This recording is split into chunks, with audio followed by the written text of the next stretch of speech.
আযীম, শিরক সবচেয়ে মহান জুলুম, বড় জুলুম, সবচেয়ে বড় পাপ। দুর্ভাগ্যজনক হচ্ছে মুসলিমরা এখন জানে না শিরক কি জিনিস। অমুসলিমরা তো শিরক করেই, আল্লাহ ছাড়া অন্য কারো পূজা করে না? গাছপালা, নদী নালা, পাহাড় পর্বতের পূজা করে না? আবার কিছু অমুসলিম আছে, ওরা বলে আল্লাহ তিনজন, নাউযুবিল্লাহ। কেউ কেউ বলে ওজায়ের আল্লাহর সন্তান, বলে না? ওয়াকালাতিল ইয়াহুদ উযাইরুন ইবনুল্লাহ, ইহুদিরা বলে ওজায়ের আল্লাহর সন্তান, নাউযুবিল্লাহ। ওয়াকালাতিন নাসারাল মাসীহ ইবনুল্লাহ, নাসারা বা খ্রিস্টান তারা কি বলে? ঈসা ইবনে মারইয়াম আল্লাহর পুত্র, নাউযুবিল্লাহ। এই যে 25শে ডিসেম্বরে যারা মেরি ক্রিসমাস বলেছে, এরাও সাক্ষ্য দিয়েছে যে 25শে ডিসেম্বর আল্লাহ পাক সন্তান জন্ম দিয়েছেন, নাউযুবিল্লাহ।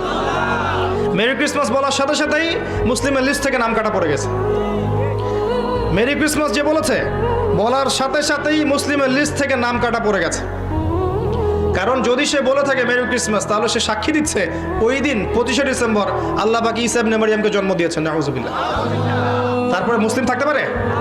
আবার সাক্ষ্য দেওয়া লাগবে আশহাদু আল্লা ইলাহা ইল্লাল্লাহ ওয়া আন্না মুহাম্মাদান আবদুহু ওয়া রাসূলুহু, তারপর ইসলামের দিকে আসবে। এত সহজ নয়। মুসলিমরা তো শিরক করছে, অমুসলিমরা তো শিরক করছেই, মুসলিমরাও শিরক করছে এখন।